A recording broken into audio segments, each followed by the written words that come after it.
I ask unanimous consent that all members have 5 legislative days to revise and extend their remarks and to submit extraneous materials on the subject of this special order.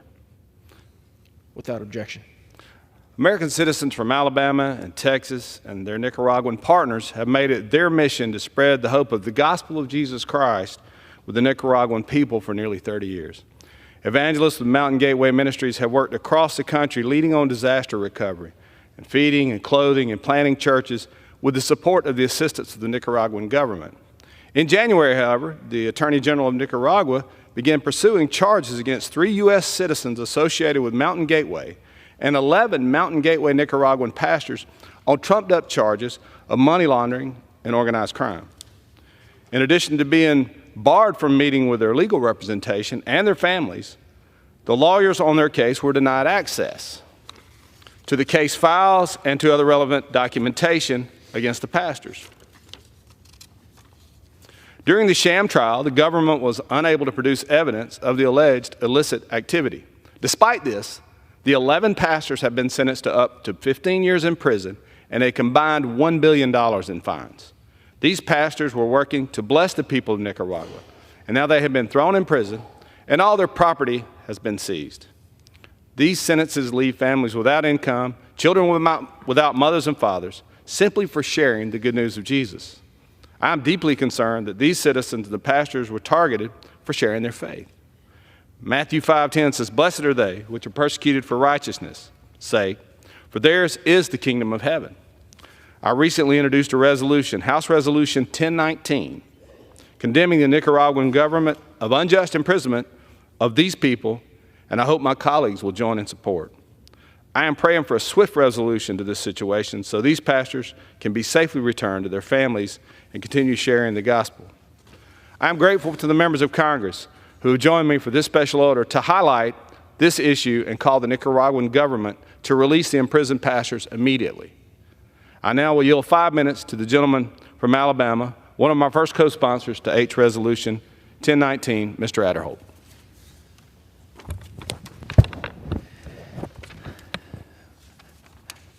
Mr. Speaker, I rise today on behalf of these Nicaraguan pastors, ministry leaders of Mountain Gateway who were unable to speak for themselves. I want to thank my colleague from Alabama for taking this time of special order to discuss this issue, to bring it to the attention of the American people and really to the world. And he has been a great champion on this, and there's many members of our delegation in Alabama and really across the country that are very concerned about what we have heard going on in Nicaragua and the situation down there. And unfortunately, so many of the American people are very unaware of what the situation is just a few hundred miles south of our border here in the United States of America.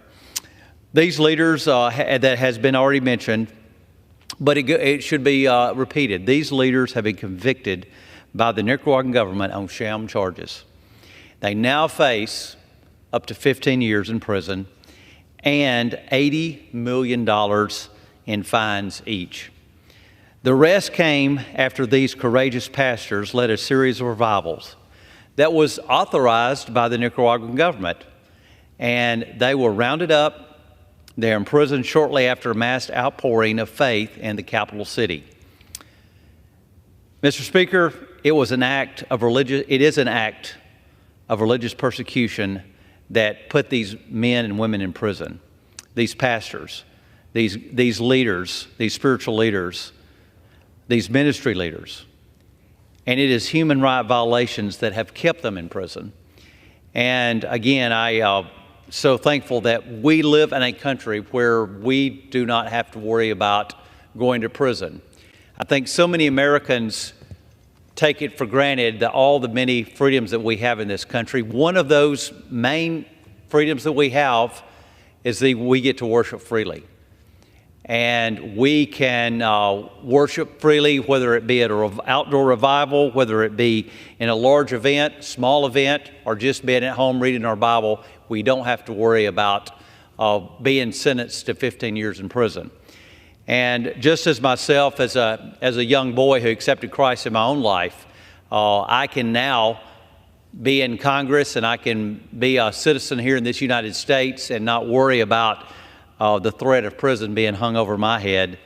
And whether it's to go to an outdoor revival program that was such as happened in Nicaragua, or whether it's to simply go to a small church service, or whether it is to go to just simply be at home with some other Christians sitting around reading or praying the Bible together.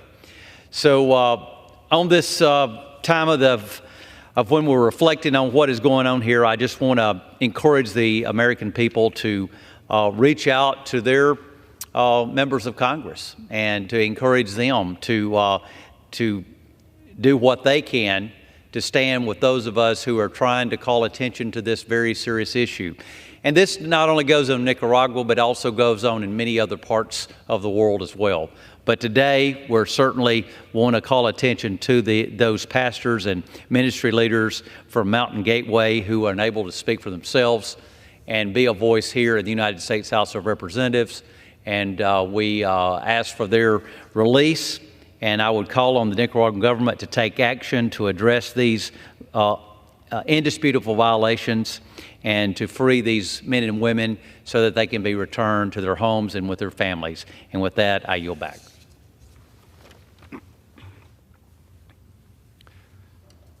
Mr. Speaker, at this point, I'll yield 1 minute to my friend, Mr. Palmer from Alabama. Thank you, Mr. Speaker, and thank the gentleman from Alabama. I rise today to urge my colleagues to support passage of House Resolution 1019, introduced by my colleague from Alabama, Mr. Moore, in response to the Nicaraguan government's unjust imprisonment of 11 pastors associated with Mountain Gateway, a missionary group based here in the United States. This wrongful imprisonment is not the first time Nicaragua has persecuted Good Samaritans trying to help their impoverished nation. In recent years, Nicaragua has arrested Catholic missionaries as well as members of the Red Cross. As the United States Congress, we have a vested interest in both upholding of international religious freedom and the safety and security of American citizens currently targeted. I join my colleagues to call on the Nicaraguan government to rescind these unjust charges immediately and release the pastors.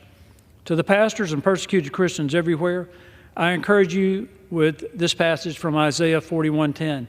Fear not, for I am with you. Be not dismayed, for I am your God. I will strengthen you. I will help you.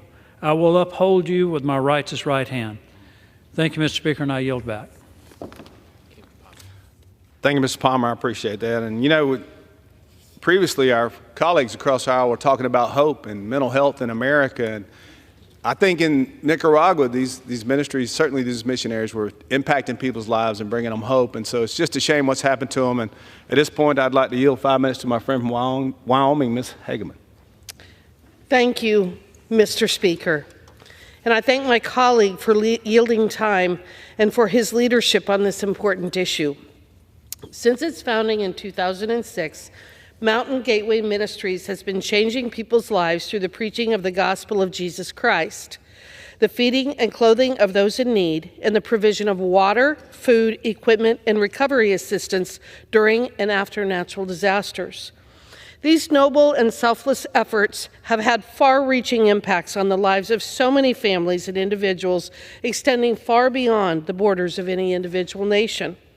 In 2013, Mountain Gateway Ministries began their important work in Nicaragua, spreading the Lord's word to hundreds of thousands of people. The ministry has started and supported multiple churches across the country, provided countless aid and helping hands through hurricane and other humanitarian relief projects, and has even gone as far as to run a fair trade coffee farm with the goal of providing a source of stable income for local residents in nearby rural communities. Over the course of 10 years, they have operated with the cooperation and approval of the Nicaraguan authorities. Unfortunately, this all changed after the ministry held a series of evangelistic services in 2023, which nearly 1 million people attended. Shortly after those services ended, the Nicaraguan government rapidly changed its position and began a relentless campaign of wrongful persecution. In December 2023, under the guise of false money laundering claims and with little to no notice, the Nicaraguan government canceled the ministry's legal status, arrested several Nicaraguan pastors and ministry partners, threatened the arrest of U.S. citizens involved with the ministry, seized the ministry's properties, and froze its bank accounts. After spending months in a Nicaraguan prison with no access to legal counsel, no visits from their relatives, and being unable to hear the allegations against them, the trials against those arrested commenced. During the trial, the presiding judge arbitrarily elevated the charges against these individuals to aggravated money laundering claims. All the Nicaraguan defendants were found guilty of the elevated charges and sentenced to severe punishments, including over 10 years in prison and fines amounting to tens of millions of dollars. These instances of wrongful targeting and persecution have unfortunately become routine actions by the Nicaraguan government. The same government has taken similar steps against the Catholic Church, the International Committee of the Red Cross, and many other religious groups, charities, and civic organizations. Mr. Speaker, what is currently unfolding in Nicaragua with the members of the Mountain Gateway Ministry is a travesty and injustice on the greatest scale. From the time of their arrest to the handing down of their sentences, the treatment of these individuals and the ministry is in complete contradiction to the most fundamental freedoms and beliefs that we hold here in America, including the freedom of religion, presumption of innocence, and the guarantee of due process and equal treatment under the law. I commend Mountain Gateway founder John Britton Hancock and his family, who are constituents of mine in Wyoming, for bringing this to my attention and for their tireless efforts to advocate for the just treatment and release of these individuals. I urge President Biden, the State Department, and all of my colleagues to call on the Nicaraguan government to take prompt action to address these violations of religious freedom and abandonment of justice and due process. Thank you, Mr. Speaker, and I yield back. Mr. Speaker, thank you for your time. I appreciate Ms. Hageman speaking tonight on that, and certainly we want to encourage everybody to get on this resolution, House Resolution 1019, to help free these folks and bring attention to this issue. And with that, sir, I will yield back. Thank you. Under the Speaker's announced policy of January 9th, 2023, the Chair recognizes the gentleman from Virginia.